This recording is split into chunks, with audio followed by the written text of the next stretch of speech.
안녕하세요, 오픈입니다.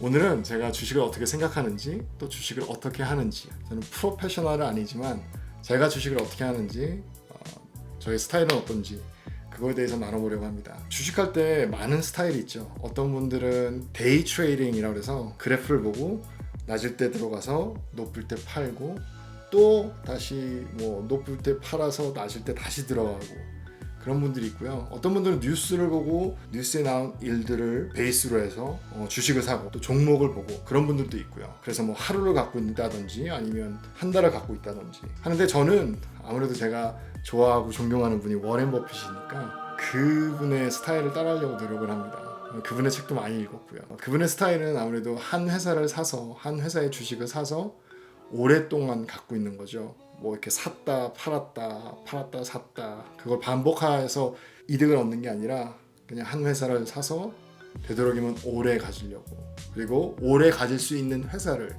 찾으려는 그런 스타일인 것 같아요. 그래서 저도 그 스타일을 따라하려고 노력을 합니다. 그럼 왜 장기 투자를 저는 하는지, 첫 번째 이유는요, 저는 주식을 살 때 되도록이면 한 티켓을 사서 그 티켓이 오르기를 기대하거나 내리지 않기를 기대하거나 그런 마음으로 주식을 사는 게 아니라, 주식을 샀을 때 그 회사를 산다고 생각을 해요. 그 비즈니스를 산다고 생각을 해요.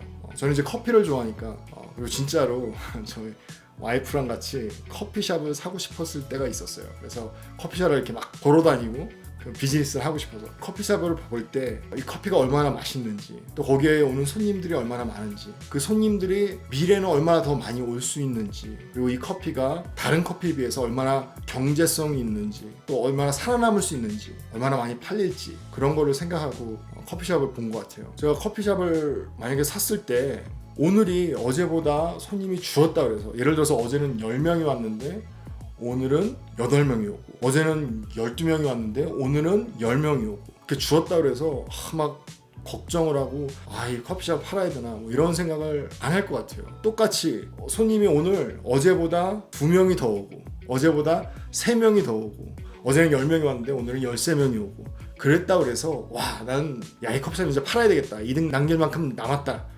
팔아야 되겠다, 그런 생각은 안 하게 되는 것 같아요. 마찬가지로 주식을 샀을 때도 그렇게 생각하려고 노력을 하는 것 같아요. 한 주식을 샀을 때 그 주식이 어제보다 오늘 5%가 떨어졌다 그래서, 어제보다 오늘 10%가 떨어졌다 그래서 이 주식을 팔아야지, 그렇게 생각 안 하려고 노력을 하고, 주식을 샀을 때 어제보다 오늘 10%가 올랐다 그래서, 어제보다 오늘 20%가 올랐다 그래서 당장 팔아야 되겠다, 10% 남겨야 되겠다, 20% 남겨야 되겠다, 그렇게 생각을 안 하려고 노력을 하는 것 같아요.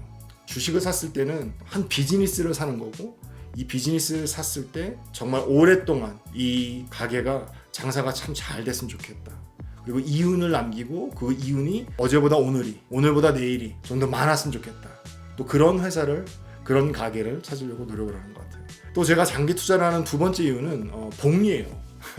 또 복리인데, 제가 만약에 데이 트레이딩을 한다던가, 아니면 제가 만약에 다른 트레이딩을 해서 오늘도 이윤을 남기고, 그리고 또 오늘 주식을 팔고, 오늘 사서 오늘 팔고 이윤을 남겼다, 예를 들어서 100불의 이윤을 남겼다 했을 때, 제가 그 100불을 다시 다 주식에 투자할 수 있을지, 1000불을 투자했는데 오늘 100불을 남겼어요. 근데 오늘 50불을 써야 되겠다, 그리고 50불을 다시 투자해야 되겠다, 그래서 1050불을 투자할 수도 있잖아요. 또 그런 가능성이 높고, 데이 트레이딩을 하거나 다른 트레이딩에서 매일매일 주식을 사고 판다면 거기서 나온 이득을 100% 다시 투자하기가 어렵고, 또 투자 안 할 수 있는 가능성이 높아지는 것 같아요. 만약에 그렇다면 제가 누릴 수 있는 복리의 100% 혜택을 누릴 수 없는 것 같아요. 하지만 내가 만약에 어떤 회사를 찾아서 그 회사의 가치가 올해 5%가 올라가고, 그 가치가 다시 또 5%가 올라간다면 온전한 복리가 이루어지고 그 혜택을 전부 다 누릴 수 있는 것 같아요. 또한 저는 그 주식에서 나온 디비던드가 있잖아요. 디비던드를 전부 다시 투자하는 것 같아요. 100% 투자를 합니다. 그걸 남기려고 그러지도 않고, 빼서 쓰지 않고 100% 다시 투자를 해요.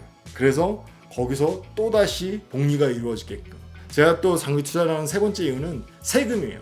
세금 혜택이 좀 더 이루어질 수 있는 것 같아요. 예를 들어서 데이 트레이딩을 했을 때 그날 이익이 있다면 그 이익에 대해서 미국에서는 세금을 내야 되잖아요. 만약에 내가 지금 이익은 받지만 지금 이익을 보고 세금을 냈는데 내일 되면 잃을 수도 있고, 세금 낼 때 돼서 디덕션이 있고 뭐 세금 혜택도 많이 잃게 되면 돈을 많이 잃게 되면 세금 혜택도 있을 수 있지만 1년 동안 데이 트레이딩을 해서 5%를 벌었어요. 그래서 거기에 대한 세금을 다 냈어요. 그리고 다음 해에는 내가 갖고 있는 전체 투자금의 5%의 손해를 봤어. 그래서 2년으로 봤을 땐 5% 이익 보고 5% 손해봤으니까 그냥 원금이 남은 건데 첫 해에 5% 이익 본 거에 대해서는 세금을 내야 되잖아요. 근데 이 장기 투자는 예를 들어서 2년을 봤을 때 첫 해 1년에 5%로 올라가고 내가 갖고 있던 투자금에 근데 그걸 팔지 않고 계속 갖고 있었는데 두 번째 해에는 5%가 떨어져서 원금이 되었을 때 주식을 계속 갖고 있다면 세금을 전혀 내지 않아도 되는 상황이 오는 것 같아요. 그래서 장기 투자를 했을 때 그래도 세금 혜택을 좀 더 볼 수 있는 가망성이 세금을 안 내도 되는 가망성이 좀 더 높은 것 같아요. 그래서 장기 투자가 좀 더 나은 것 같아요. 이렇게 세 가지 이유를 냈지만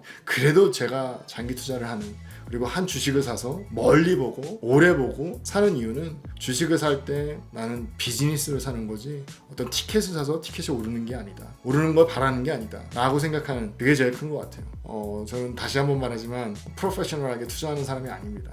그냥 보통 회사원이 하는 주식 스타일 그리고 주식을 할 때 느끼는 점 나누고 싶어요. 제가 지금까지 한 말이 맞는 말도 있는 것 같고 또 틀린 말도 있는 것 같은데 댓글로 남겨주시고요. 다시 한번 말하지만 구독과 좋아요는 사랑이 납니다. 네, 감사합니다. OPD였습니다.